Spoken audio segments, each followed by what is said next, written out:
तो हेलो दोस्तों, आज हम एक्सप्लेन करने वाले हैं एक अमेरिकन साइंस फिक्शन मूवी को जिसका नाम है मीट डेव। मूवी की शुरुआत में हमें दिखाया जाता है कि चमकती हुई गेंद जैसी कोई चीज स्पेस से पृथ्वी की तरफ आ रही है, पर आने से पहले वह एक सैटेलाइट से टकराकर दिशाहीन हो जाती है और अपनी निर्धारित स्थान के बजाय जोश नाम के बच्चे के घर में रखे एक फिश बॉल में गिर जाती है और उसका सारा पानी सोख लेती है। ये देखकर जोश के दिमाग की बत्ती गुल हो जाती है। इसके बाद मूवी 3 महीने आगे बढ़ जाती है और हम देखते हैं कि स्पेस से एक और ऑब्जेक्ट पृथ्वी पर स्टैचू ऑफ लिबर्टी के पास आकर गिरता है। जब धूल शांत होती है तो हम देखते हैं कि वह ऑब्जेक्ट सूट पहना हुआ एक इंसान है जो बड़े अजीब तरीके से चल रहा है और सबको घूर रहा है। इसके बाद रोड क्रॉस करते वक्त उसे गाड़ी ठोक देती है जिससे उसकी टांग मुड़ जाती है, पर जब तक वह लेडी कार से उतरकर आती है वह वहां से जा चुका था और हम देखते हैं कि वह एक कॉर्नर में खड़ा है। अब उसका एक कान खुलता है तो हम उसमें छोटे छोटे एलियन को बाहर निकलते हुए देखते हैं जो कि बिल्कुल ही इंसानों की तरह दिख रहे थे।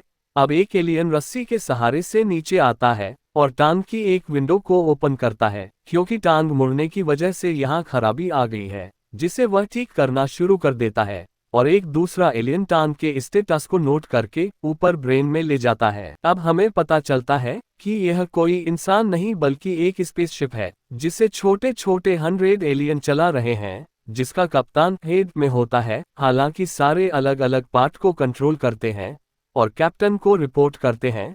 एक वर्कर कैप्टन को रिपोर्ट करता है कि टकराने की वजह से इस पर शिप की शील्ड एक्टिवेट नहीं हो रही है, लेकिन शिप ठीक है, पर यह सिर्फ 48 घंटे तक ही फुल कैपेसिटी से चल सकती है, जबकि शिप का ट्रैकिंग सिस्टम खराब हो चुका है। अब कैप्टन सारे ग्रुप को बुलाते हैं और तब हमें पता चलता है कि वह नील नाम के प्लेनेट से आए हैं जो ऊर्जा की कमी से जूझ रहा है और उन्होंने ही 3 महीने पहले वह बॉल जैसी डिवाइस भेजी थी जो समुद्र में गिरकर उसका सारा पानी उनके प्लेनेट पर ट्रांसफर करने वाली थी, लेकिन वह समुद्र के बजाय फिश बॉल में गिर गई थी तो सिर्फ उसका ही पानी ट्रांसफर कर पाए।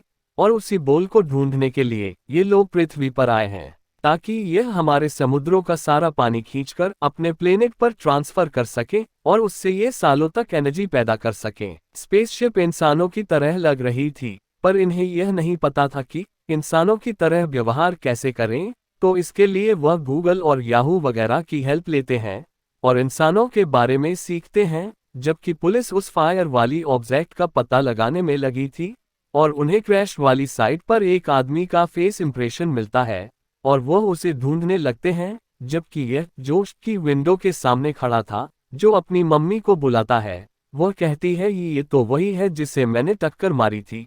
फिर वह नीचे आकर उससे माफी मांगने लगती है, पर यह किसी इंसान से पहली बार बात कर रहे थे इसीलिए पैनिक हो जाते हैं और इतनी तेज बोलते हैं कि आसपास के गिलास टूट जाते हैं और फ्रीक्वेंसी को कम करते हैं। और फिर कैप्टन बोलते हैं इट्स ओके।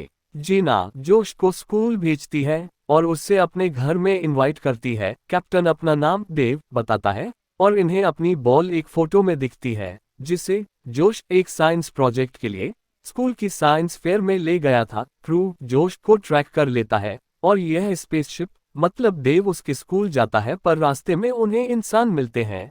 नंबर 2, ये देखकर बहुत गुस्सा होता है कि यह इंसान बात बात पर रूल तोड़ते रहते हैं और जब डेव एक पार्क के पास से गुजरता है तो बच्चे उसे आइसक्रीम मैन कहते हैं, इसीलिए वह नया ड्रेस खरीदने चला जाता है जिसके लिए पैसे चाहिए। तो डेव पैसों को स्कैन करके उनकी प्रिंट निकाल लेता है और फाइनली डेव स्कूल पहुंच जाता है, पर जोश उन्हें बताता है कि वह बॉल उससे रिट ने छीन ली थी जो कल स्ट्रीट फेयर में आएगा। इसके बाद ये दोनों जोश के घर आ जाते हैं और वह वहां गेम खेलते हैं। जोश भी डेव को पसंद करने लगता है। इसके बाद डेव एक बेघर इंसान के पास बैठ जाता है जो उसके साथ अपना कंबल शेयर करता है। डेव हैरान हो जाता है कि इंसान एक दूसरे की कितनी परवाह करते हैं और इन एलियन को रियलाइज होता है कि इंसान हमसे बहुत एडवांस है। अगले दिन डेव एक्टिवेट होता है, पर अब शिप की सिर्फ 20% पावर बची है और पुलिस भी इसे ढूंढ रहे हैं। जोश डेव के साथ बॉल ढूंढने फेयर में जाता है और वहां वह हॉट डॉग ईटिंग कंपटीशन में पार्टिसिपेट करते हैं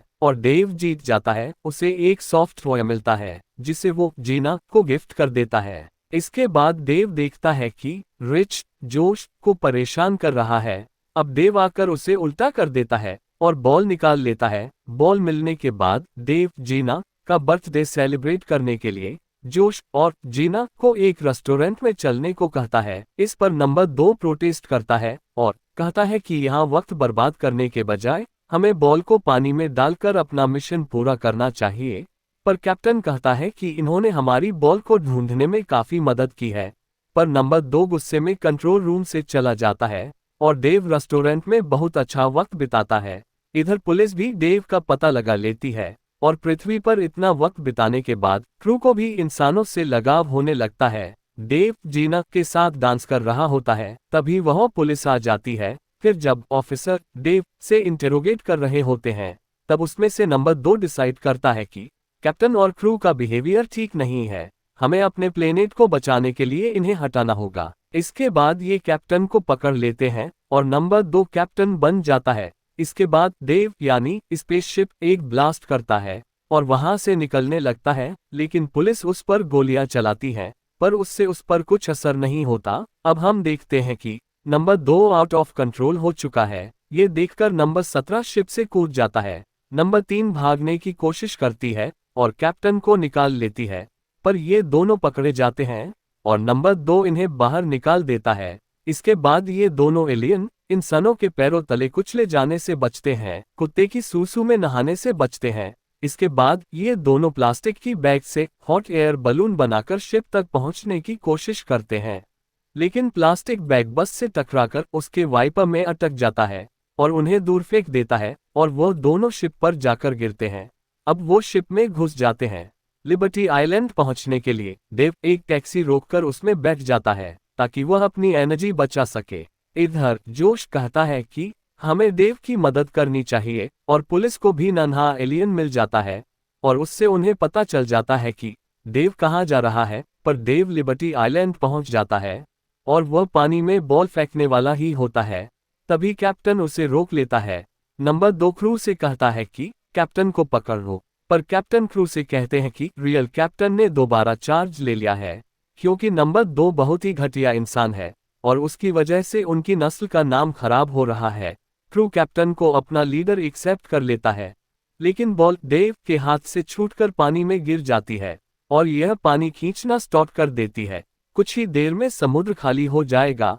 कैप्टन उसे रोकने की कोशिश करता है, पर उनके पास अब सिर्फ इतनी ही एनर्जी है कि या तो वह बॉल को रोक सकते हैं या फिर अपने घर वापस जा सकते हैं। कैप्टन अर्थ को बचाने के लिए क्रू से परमिशन लेते हैं और क्रू मान जाता है और अपनी पूरी एनर्जी लगाकर बॉल को रोक लेता है। बॉल को पकड़ते ही तभी वहां पुलिस भी आ जाती है और उस पर गन तान देती है। जोश उनका टेंशन लेकर देव को चार्ज कर देता है। रिचार्ज होने के बाद देव का मुंह खुलता है और उसमें से कैप्टन और नंबर 3 बाहर निकलते हैं और वह जोश और जीना को गुड बाय बोलते हैं और बताते हैं कि हम अब प्यार का मतलब समझ गए हैं और हम अपने प्लेनेट को बचाने के लिए एनर्जी सोर्स किसी और प्लेनेट पर ढूंढ लेंगे, पर अर्थ को कोई नुकसान नहीं पहुंचने देंगे। पुलिस भी नंबर 17 को वापस देव को दे देती है।